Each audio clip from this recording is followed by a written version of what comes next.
Shalom dan selamat pagi, selamat berjumpa kembali dalam Saat Teduh Bersama Gereja Toraja Jemaat Bogor, Rabu 12 Agustus 2026. Kita akan membaca dan merenungkan firman Tuhan, namun sebelumnya marilah kita berdoa. Bapa di surga, Bapa dalam nama Tuhan Yesus Kristus, kami bersyukur untuk anugerah-Mu dan penyertaan-Mu hari lepas hari sampai saat ini. Terima kasih atas hari baru yang Tuhan jadikan dan kesempatan yang baru. Kami mau membaca dan merenungkan firman-Mu.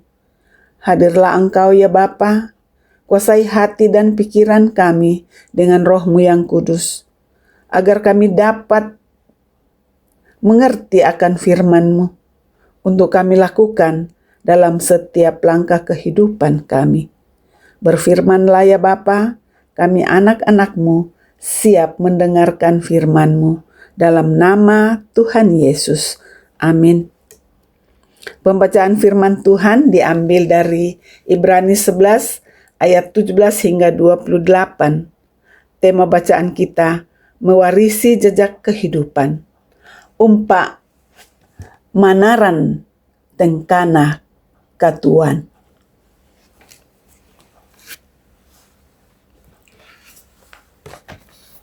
Firman Tuhan berbunyi, karena iman, tatkala dicobai, Abraham mempersembahkan Ishak. Ia yang telah menerima janji itu, rela mempersembahkan anaknya yang tunggal, walaupun kepadanya telah dikatakan, keturunan yang berasal dari Ishaklah yang akan disebut keturunanmu. Ia berpikir bahwa Allah berkuasa membangkitkan orang-orang sekalipun dari antara orang mati, dan dari sana ia seakan-akan telah menerimanya kembali. Karena iman, sambil memandang jauh ke depan, Ishak memberikan berkatnya kepada Yakub dan Esau. Karena iman, ketika hampir waktunya akan mati, Yakub memberkati masing-masing anak Yusuf, lalu menyembah sambil bersandar pada kepala tongkatnya. Karena iman, menjelang kematiannya, Yusuf menyebut tentang keluarnya orang-orang Israel dan memberi pesan tentang tulang belulangnya. Karena iman, setelah lahir, Musa disembunyikan selama 3 bulan oleh orang tuanya karena mereka melihat bahwa anak itu bagus rupanya dan mereka tidak takut kepada perintah raja. Karena iman, setelah dewasa, Musa menolak disebut anak putri Firaun karena ia lebih suka menderita sengsara dengan umat Allah daripada untuk sementara menikmati kesenangan dari dosa. Ia menganggap penghinaan karena Kristus sebagai kekayaan yang lebih besar daripada semua harta Mesir, sebab ia mengarahkan pandangannya kepada upah. Karena iman, ia meninggalkan Mesir tanpa takut kepada murka raja. Ia bertahan seolah-olah ia sudah melihat Dia yang tidak kelihatan. Karena iman, ia mengadakan Paskah dan pemercikan darah, supaya pembinasa anak-anak sulung jangan menyentuh mereka. Demikianlah firman Tuhan. Kita sering berjalan mengikuti jejak. Di hutan, jejak kaki menolong orang menemukan arah. Dalam hidup, jejak bisa berarti warisan yang ditinggalkan pendahulu berupa nilai, keputusan, dan keberanian mereka. Di zaman digital, kita juga biasa mendengar ungkapan jejak digital. Apa yang kita unggah hari ini akan tertinggal lama. Jejak menunjukkan siapa kita dan kemana kita menuju. Iman pun meninggalkan jejak. Bagian ini kembali menyapa jemaat yang sedang letih dan tertekan. Sebagai generasi kedua orang percaya yang hidup dalam penganiayaan yang berat karena kepercayaannya kepada Yesus, mereka menghadapi resiko kemunduran iman. Penulis Ibrani menghadirkan Abraham dan Musa sebagai saksi iman di masa lampau. Abraham mempersembahkan Ishak karena percaya bahwa Allah setia pada perjanjiannya. Musa meninggalkan kenyamanan hidup di istana Mesir karena memandang Allah dan janjinya. Tindakan mereka bukan sekadar dorongan dari dalam diri, melainkan diletakkan dalam karya anugerah Allah yang memelihara umat pilihannya.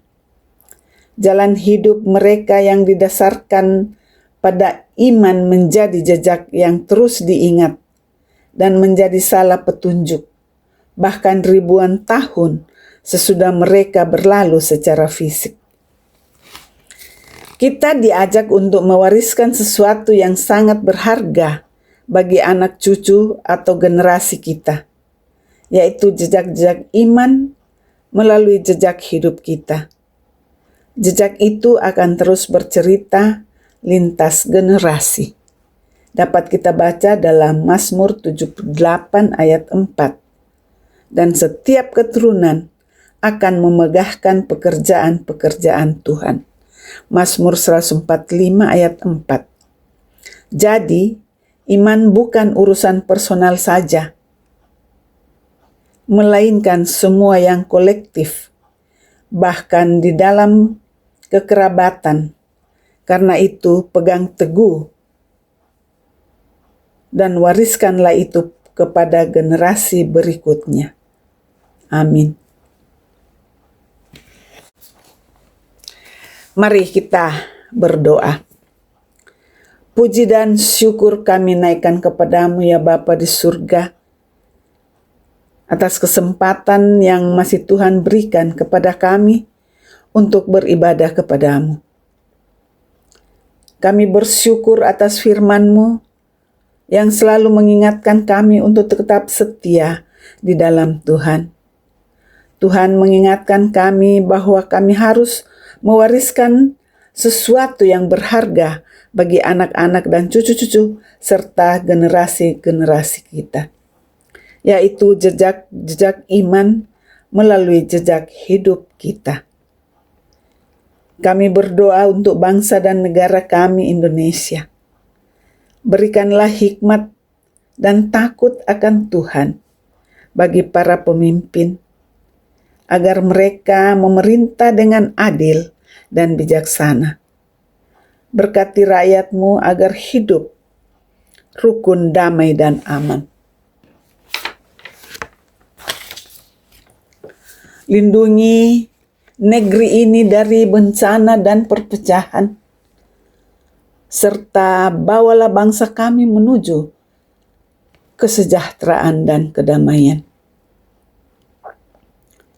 Kami berdoa untuk saudara-saudara kami yang bersyukur karena hari ulang tahun, yang bersyukur karena berkat-berkat Tuhan.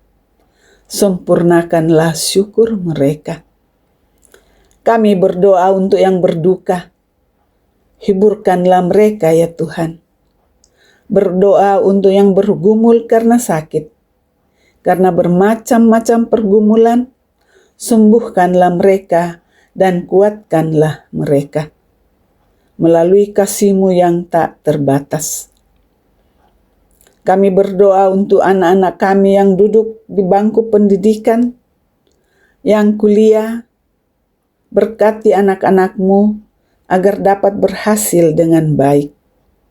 Berdoa bagi yang mencari pekerjaan. Berkati ya Bapa.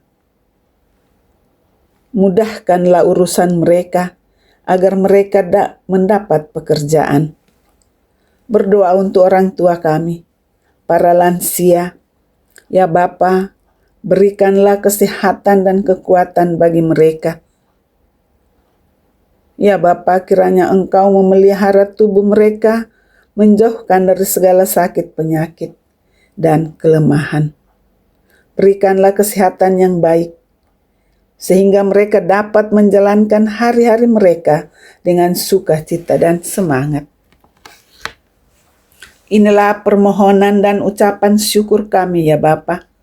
Ampuni salah dan dosa kami, sempurnakanlah doa kami yang kami bawa hanya di dalam nama Yesus. Amin. Demikianlah saat teduh pagi ini. Sampai bertemu pada saat teduh berikutnya. Shalom, Tuhan memberkati.